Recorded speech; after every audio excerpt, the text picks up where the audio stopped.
On this episode of Athletic Training Chat, we have Miguel Silva, who is a first generation college student and also athletic trainer. And we really talk about and focus on Miguel's journey and what that looked like. First, just getting into college and those processes, where he found athletic training along the way, how he navigated all the different challenges that a lot of people go through in terms of figuring out what steps to take, what things to look at in terms of courses and where you want to do internships and beyond. But really, with being that first generation, how that impacted him and what he found to be helpful along the way to help inspire not only his path in the profession, but potentially others that are facing similar circumstances as they go through. So great episode, great story. Miguel was very forthright with everything, and we truly appreciate that.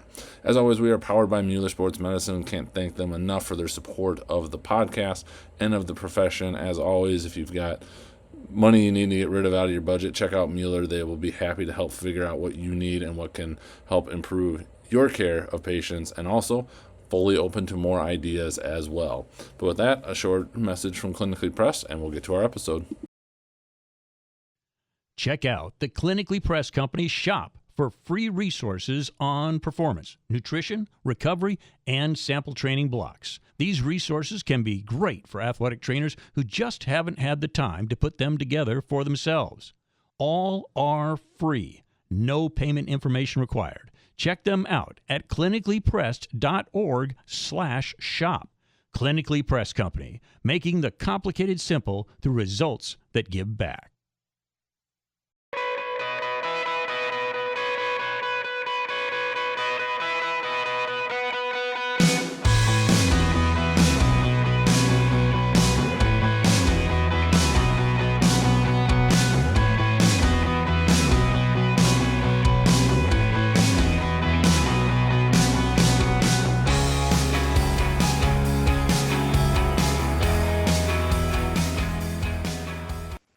Well, welcome to this episode of Athletic Training Chat. Today we are on with Miguel Silva, and we connected up via the wonderful world of social media. Just happened to connect. I think potentially you followed or something, and I just reached out and asked if you'd be interested, and you said yes, which is fantastic. And anybody else who wants to, we'd be happy to have you.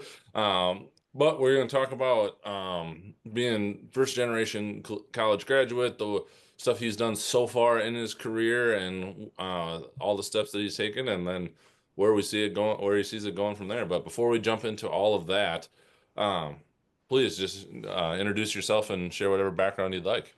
Yeah, well, appreciate you letting me come on and speak about my journey in athletic training. I think it's been a crazy one, and I've only been certified going on 4 years. So it's just super cool that I get to share that with you. But yeah, so I've been certified for a couple of years now. Started my journey kind of NIU, being a undergrad there. Went through their bachelor program. Fast forward to my senior year, did an immersive with Tennessee football, and then that kind of slingshotted me into a GA position with Virginia Tech. And following that, did a season-long internship with New York Jets. So kind of been floating around the country a little bit, which is strange to me. Never really left home until grad school, or I guess that internship. But yeah, it's been weird to think back and think of the different places I've been in such a short time. But now I'm an intern at Michigan State, so I work with football here as well. Been here since May. Loving it. We're rocking and rolling. Season's done, so we're a lot more relaxed now. So things are good. Yeah, I feel like we could commiserate because I know you guys didn't have a great year, but me being a Wisconsin grad, we are kind of, I think we just ended the longest streak of bowl appearances in the country at like 20 something. Oh, Um, shit. yeah, and so we're feeling it from the Wisconsin side too, unfortunately. It's tough. Big Ten football is no joke, man. Yeah, and all the realignment is crazy. Mm-hmm. So typically when I reach out to people, and it's always the goal of the podcast is, I want the person on to share, what they're interested in, what, that's sharing their story or a specific topic that they're interested in. And so I asked you the same thing, and you thought about it, but got back to me and said, being a generation college student, and then also just the navigation of your career thus far. So kind of kicking it off, what does it mean being, a first generation college graduate, and, how has that impacted you on your journey? Yeah, I think it's been huge for me. I think it's probably one of the most, I guess, defining moments of my life thus far. Um, just coming here, my parents, that was kind of their goal. Was like, hey, let's get the kids set up so that they can go and do what they want to do. So for me, it was always super motivating, especially on those long days, those hard days in school, of like, this is why I'm doing it. But yeah, my parents specifically, they didn't necessarily graduate even high school back where they're from. So just to get to high school and then to get through undergrad and then think, okay, now I can do 2 more years of a master's degree. Like it was all just kind of surreal, and it made me really happy. It made me really proud to kind of do this for them, do this for the family, knowing that they had that goal in mind. Um, all that, and it was still really really hard.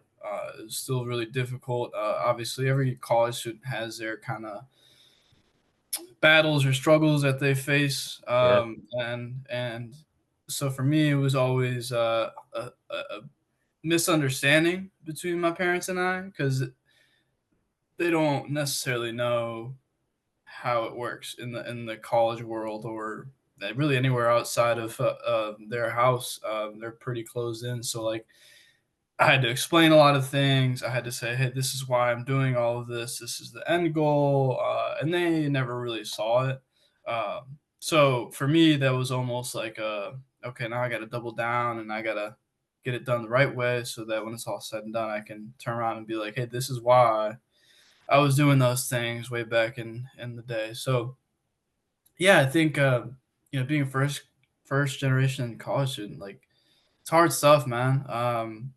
Your support comes from people that you pick, because I had no support besides my family. So it was like I didn't have, just I guess the outside of the friendships and everything like that. Like it was just me and my pops, and we were figuring it out semester by semester.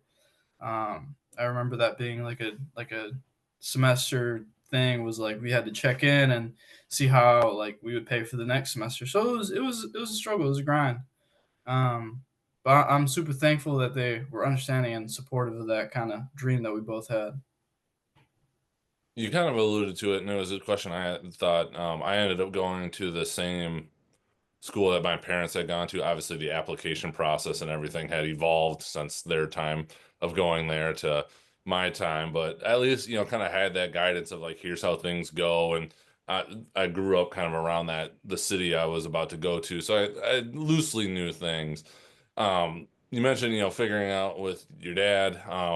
What other resources or things? Was it just you diving in, trying to find all the resources? Was it trying to reach out to advisors or, counselors? Or, I guess ultimately, what did you find in advice if somebody else, were to hear this and they're still trying to figure out and navigate that?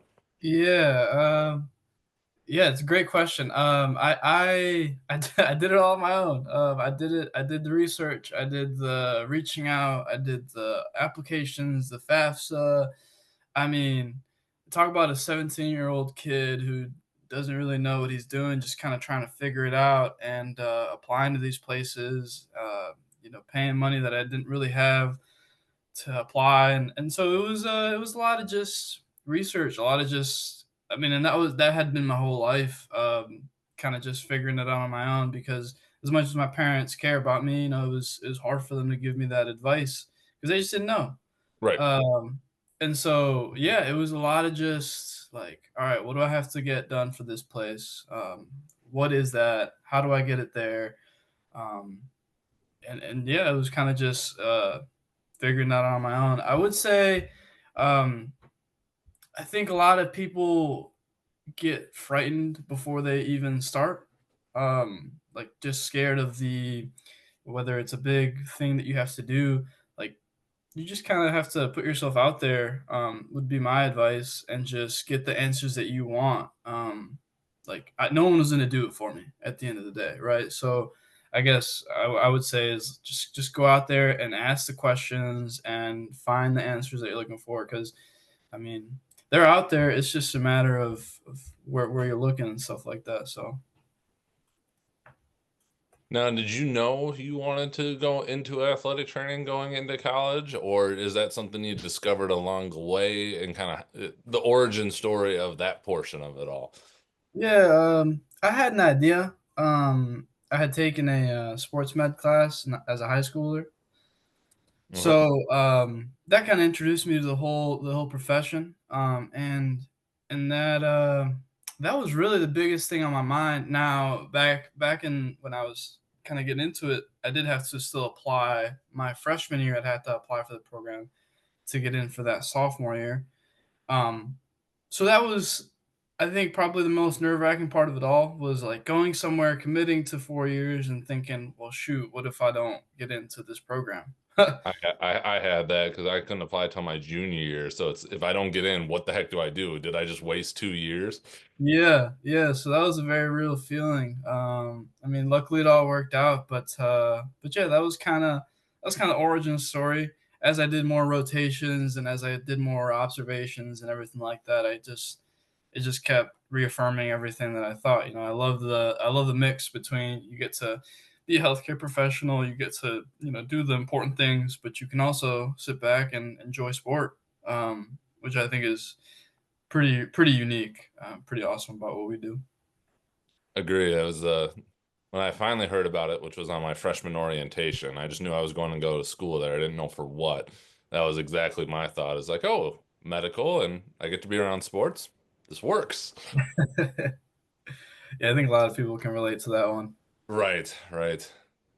What were some expected and unexpected challenges that came up as you navigated through school as an AT student? You mentioned the stress of just getting into the program.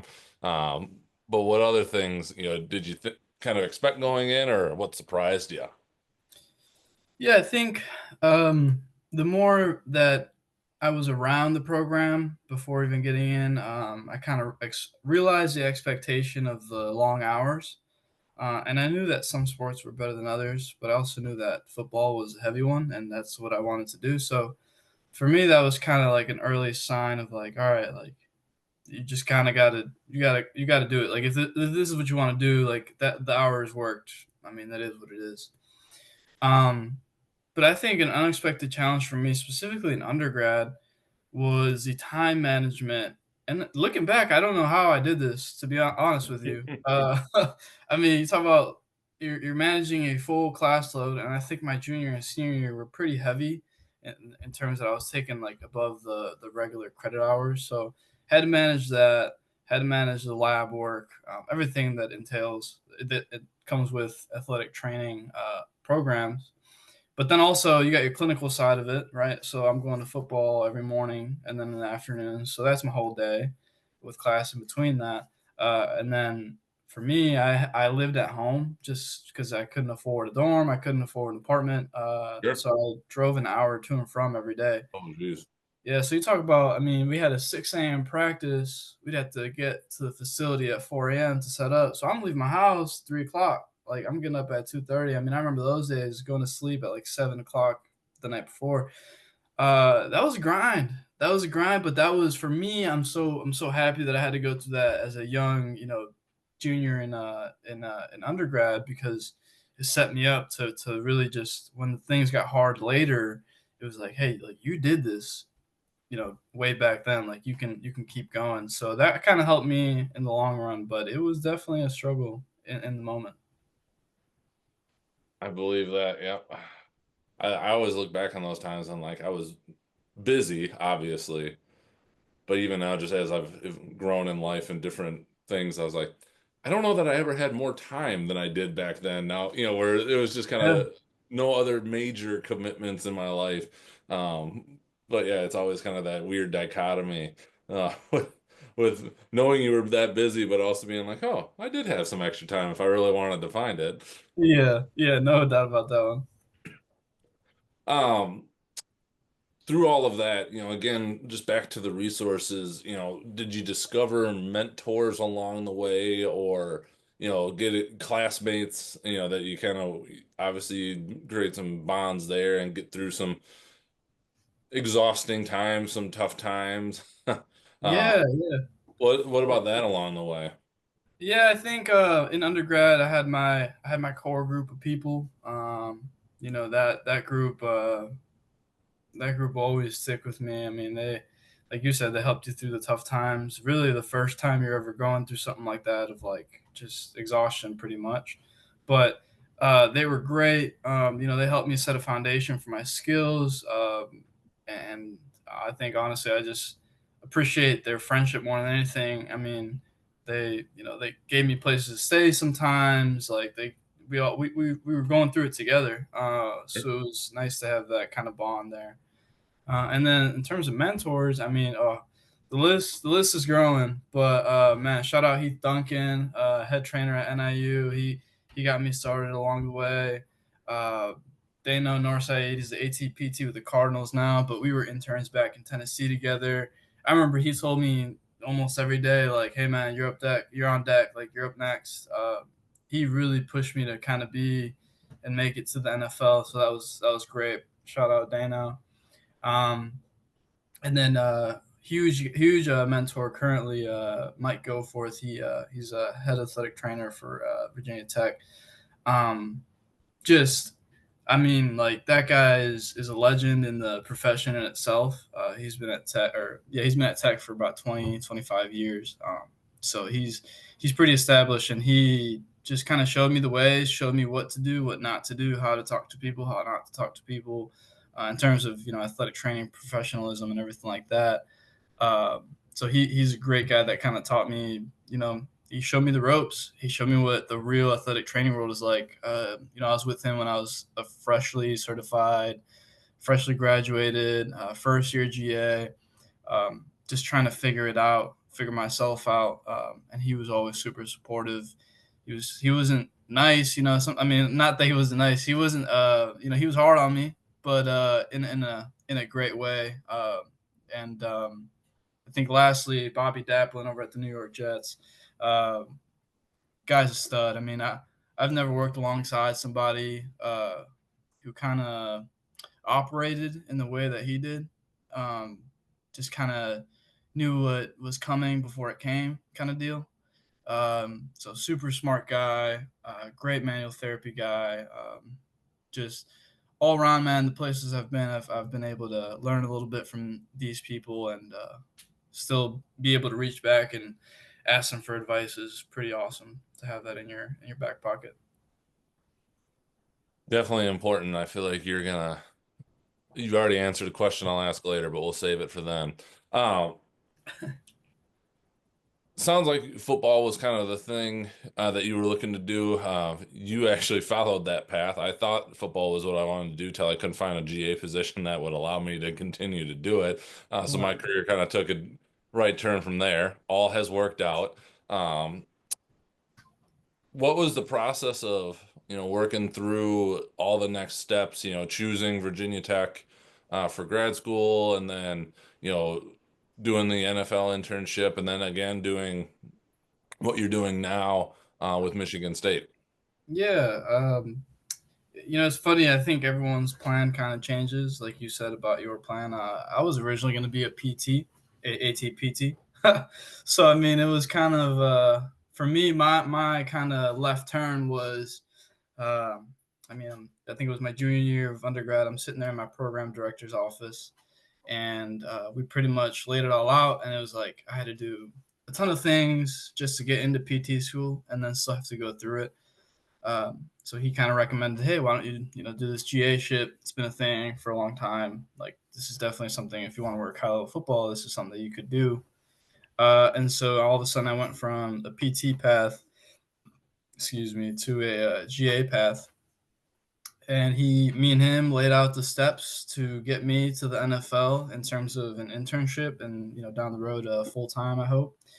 Um, but we laid out those steps, and I followed it to a T, and kind of here we are. I mean, I, it's kind of silly looking back to think like, all right, I need to get a Power Five internship, and then I need to get a Power Five GA position, and then hopefully I can get a call from those guys to be a seasonal in the league.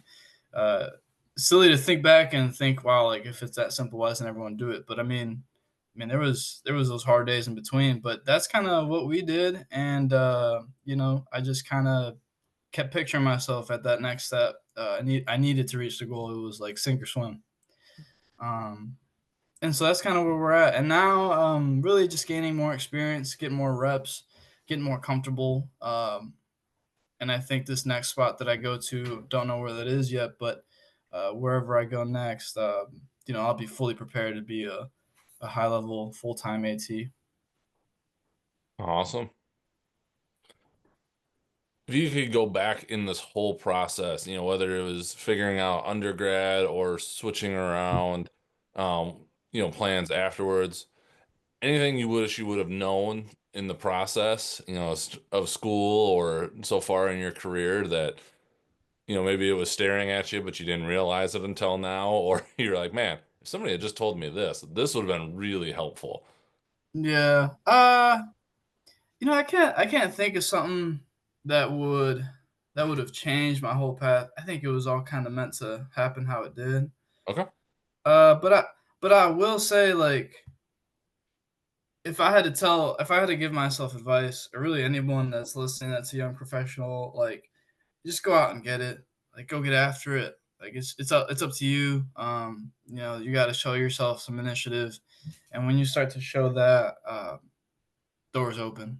Like when you start to like feed into, I guess, the universe, like this is what I want, and kind of almost manifest that, it'll come. It's not gonna be easy, but it will come. And I find it amazing that if you just put it out there or you start asking, you know, even just for guidance, all of a sudden doors start opening up that you wouldn't have thought may have opened up otherwise. I've definitely will agree with you on that one. Yeah, just put it out there, man. Anything else that we didn't cover just around, your experience so far in your school and your career, being a first generation college student that you'd like to touch on before we jump into the AT chat questions? Um, I will say, I think, like we just kind of spoke about, just if there is that chance to talk to someone, even just to get their, not even advice, just to get their perspective or their story or their journey, whenever you have a chance to do that, I guess I would say do that, myself included. So I think it's only been a short couple of years, but I already have a lot to share. So if it means, if that helps somebody somewhere with whatever they're dealing with, be happy to help in whatever way I can. Sounds good. Well, where do you see the athletic training profession going in the next 5 to 10 years? It's a great question. I mean, I think, I guess these are my hopes. Is I hope to see a work life balance betterment. I think some places get it, some places don't. It's funny because I love football, and I love the grind of it all. And most times when you get to a high level place of football, the work life balance tends to decrease. But I have, like, just in my short experiences everywhere, kind of, I've seen that it can work. It both can You can have a happy medium. Sure. You can operate at a high level and give a great level of care to the student athletes you're serving. But at the same time, like, staying past 7 p.m., like, who is that really beneficial to if you haven't been home in 12 hours already? Like, you might not be providing the best care if you're already kind of at the point of exhaustion. So I think there's a healthy balance, and I hope to see that being reflected down the road. I think So I think salaries. I really hope to see that change in the next couple of years. I think that's kind of what's hurting our profession in terms of numbers. Uh, but that's pretty standard, and I think a lot of people want that as well. And lastly, but still just as important, I think we as athletic trainers deserve a little bit more respect.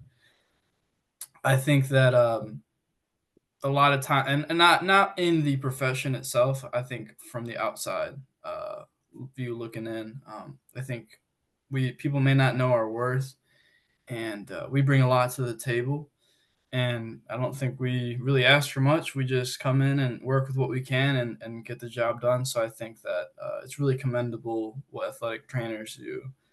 So I just hope to see that change as well. I agree with you there. Absolutely. This is one I think you answered earlier, but I'll ask you again anyway. What has been the most influential resource you have found in your career? Yeah, Yeah, people. that Sure. was my hunch. Yeah, yeah, definitely.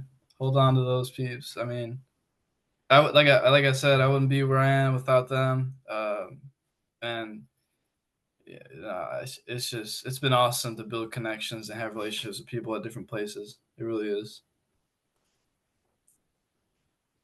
I'm curious to hear one on this one again, just being young in your career, and you've mentioned the grind and the hours a couple times. As an AT in your role, how do you take care of yourself? Yeah, I think so. My time with the Jets really showed me what it means to take care of yourself, uh, because that was that was probably the most difficult time of my life to this point. Um, I think and I loved it. Great experience. Would not have traded it for the world. But you talk about long hours. You talk about you go to work and you come home to sleep and you go back to work. That repetitive, just like day in and day out. And obviously, those that have worked football realize that it's 7 days a week, nonstop till it's over. Uh, so when it came the month of November, December, that part of just taking care of yourself and having a mental outlet became so important. Um, so anyway, all that to say, I think everyone needs an outlet. I think everyone needs something to help them disconnect, detach. And it doesn't have to be for hours. It can be, for a short amount of time, but it needs to happen, I think, every day and every night. Um, like we're people too, and I think sometimes we forget that when we're in the thick of it, at least. So take care of yourself. Do that thing that just makes you forget about everything for a minute, uh, and it really helps. And I think if you take time to do that, it will make your work a little bit better slash easier, if that makes sense. Hmm. But that would be kind of what I've found is just every day, and I'm not saying come home and rot on the couch, but at the same time, like if that's what it is, hey, Sure. throw on some Netflix. Like, why not take some time for you and just give yourself some grace? Absolutely. If you could change or eliminate one thing, could be a modality, a common practice, a mindset, anything of your choosing in the field of athletic training, what would it be? Yeah, I think the mindset that comes to mind immediately is one that I don't necessarily agree with, but I had to go through it, so you have to go through it. Right. Yeah, I think it's pretty old school. I think I just grew up in a. I grew up kind of with the more of a sense of like, hey, I went through this. These are the things that I found. These are the do's and don'ts. Like, here you go. Um, I mean, it's almost like you're giving the next person a help up the ladder that you probably would have wanted if you were in their shoes too. Um, so that's just kind of me as a person of like just wanting to help people. But in our profession especially, like it seems to be a common mindset of like, I had to go through these hardships, so you have to go through them as well. And I don't think that that would make anyone better. I think if you gave them the tools that you have already, like you're just propelling them to go further. So why not give them that? So that's my soapbox. Yeah, I totally agree with you. You know, what's the old adage, a rising tide lifts all boats kind of a thing. If I can make it better for here, which then sets it up for you, and then hopefully it better for you, i.e., younger people getting better salary. Hopefully that impacts me in the positive way, because I wouldn't wish anybody to go back and start at my salary, which it was 13 years ago. So yeah, things have changed, but I still see things getting offered around that range, and it hasn't improved as much as it should, especially when there seems to be plenty of money in the system. Generally speaking, when you talk about big athletics and whatnot, 100%. Yeah. there's always money somehow, but apparently not for everybody who works there. I Yeah. You're digress. right. Final question, kind of before we wrap up. What does being an athletic trainer mean to you? Yeah. I think for me, it's just being with your people, your patients, your student athletes at their highs and at their lows. Um, I take a lot of pride in being the person that's with you when ish just hit the fan and you can't play anymore, and your friends are all out on the court, and you're far from home. Like, like you may not have many people, but you'll have your athletic trainer. And that's across the board. I mean, any athletic trainer I know carries that trait, which again, it just makes me so prideful of this profession in general. Like we care, we give an F about people, we want to make people better, um, and we're not just there to see them score the touchdowns. Like I'm there to see that, yes, but I'm also there to help that guy with his post up, whatever it is. Um, I think that's my favorite thing about the athletic training profession. I think that's what it means to me. The on field victories mean nothing if the trials of defeat in the athletic training room haven't shown you Sure, I like that. Very wise words. that. Well done. I like it. Well, just to wrap up, if people wanted to connect with you, ask advice, touch base on anything, what would be the best places for them to do that? And we will link all of these on the episode page. Yeah, definitely. Hit me on Instagram, Mig Silva 13. Or I'm sorry, that's Twitter or X, I should say. But the IG is Silva Miguel ATC, and then you can also find me on LinkedIn. Um, Really, either works. Obviously, I think Instagram is much more laid back, so feel free. Any questions? Happy to help there. But yeah, it's been awesome, man. I really appreciate you having me on here. Yeah, I appreciate you reaching back out, as apparently I was struggling to get the email to you correctly, but just figured you were busy in season, in all honesty, which wouldn't have surprised me at all. But I Yeah. appreciate that. It was great to connect. Hopefully, run into you in person at some point, somewhere along the line. But yeah, enjoy your downtime postseason and a good weekend. And we'll touch base with you soon. All right, man. I appreciate it. Thanks, Joel. Thank you for listening to this episode of Clinically Pressed. We hope you found it really interesting and also just inspiring to a degree. I know for me, I had a lot of help along the way, very fortunate for that, but just hearing how Miguel worked through it all, the process of everything, it was a great story. It was great to connect with Miguel. I can't wait to see where he ends up in his career and follow him up once he gets there and what that process looks like. As always, we'd love to hear from you. We'd love to have you on the podcast. It is the best part of doing the podcast is getting to meet people like Miguel and everybody else that we met along the way, hearing their stories, sharing those stories.